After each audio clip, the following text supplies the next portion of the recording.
Oke. Dalam perkembangan atau dalam pertumbuhan dari terumbu karang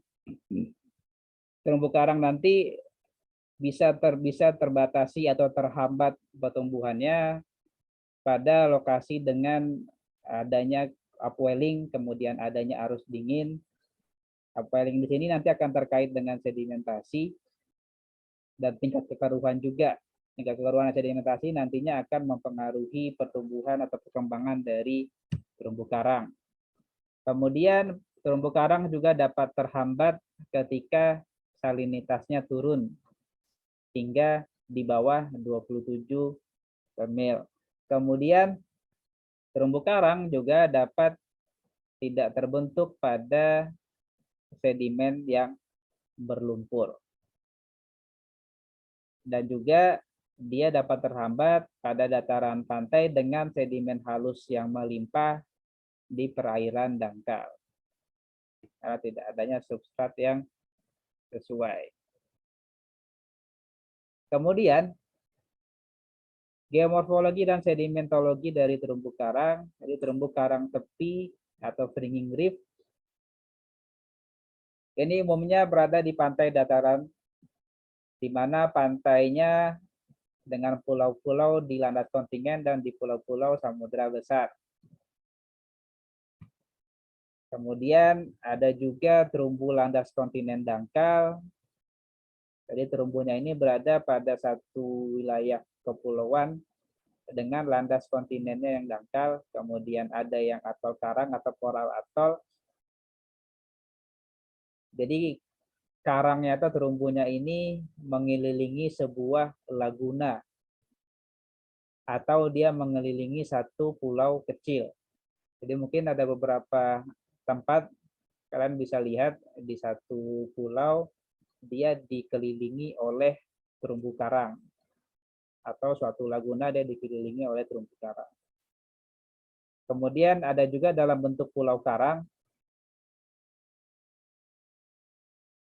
yang biasanya ini merupakan hasil pengembangan dari sedimentasi ya. Dari awalnya terbentuk atol karang tadi, kemudian ada terumbu penghalang, kemudian adanya karbonat yang nanti pada akhirnya bisa berkembang menjadi satu pulau karang. Kemudian fase sedimen terumbu karang, jadi sedimentasi yang berupa profil-profil batuan. Jadi ada beberapa terumbu karang yang hidup pada wilayah bebatuan. Kemudian apa saja dampak dari gangguan nantinya? Jadi kalau kita coba bagi, setidaknya nanti akan ada dua jenis gangguan terhadap terumbu karang. Yang pertama gangguan alam, mulai dari secara biologis ataupun fisik. Secara biologis dari penyakit. Jadi penyakit di sini umumnya muncul karena adanya mikroorganisme. Jadi mikroorganisme seperti halnya kita ya, mikroorganisme menyebabkan satu penyakit kepada ganggang sehingga ganggang itu mati. Kemudian adanya invasi oleh predator, jadi ada ikan-ikan tertentu yang memang dia mengkonsumsi si karang tadi. Jadi ketika adanya invasi, dia terlalu masif jumlahnya, maka bisa habis deh karena ada predator tadi. Kemudian yang kedua, karena adanya herbivore. Herbivore di sini terkait alga yang dimakan ya, alga yang dia bersimbiosis dengan karang tadi, dia dimakan oleh herbivore sehingga nanti menurunkan lagi, mengganggu terumbu karang. Kemudian gangguan secara fisik mulai dari suhu permukaan laut, jadi suhu tadi mempengaruhi pelekatan ganggang pada karang sehingga menyebabkan terjadinya bleaching.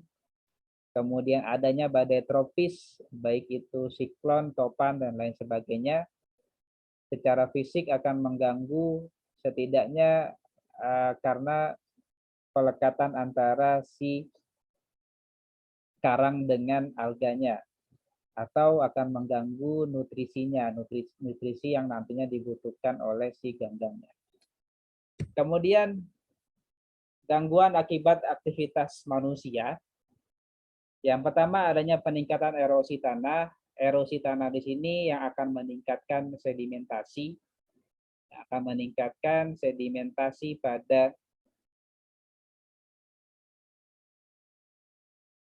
pada wilayah suatu terumbu karang. Kemudian adanya tumpahan minyak ataupun kebocoran lainnya, dan pembangunan fasilitas di dekat garis pantai ataupun di perairan dangkal.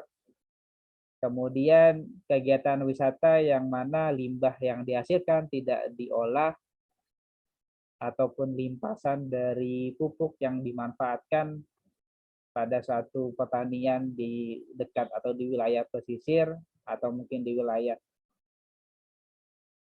wilayah daratan lainnya, karena melalui sungai bisa terbawa sampai ke laut juga. Kemudian adanya penggunaan jangkar, kegiatan penyelaman dan snorkeling juga berpotensi untuk mengganggu habitat terumbu karang. Kemudian teknik penangkapan ikan. Jadi ada beberapa lokasi yang penggunaan jala justru bisa merusak terumbu karangnya, atau penangkapan ikan secara berlebihan. Jadi dengan adanya kehilangan salah satu siklus rantai makanan misalnya, jadi sehingga menyebabkan herbivornya meningkat. Herbivore nantinya akan mempengaruhi si alganya tadi ya. Kembali lagi ke gangguan alam secara biologis, herbivoranya berlebihan, alganya bisa habis, nanti mempengaruhi dari terumbu karang itu sendiri. Itu mungkin yang bisa saya jelaskan.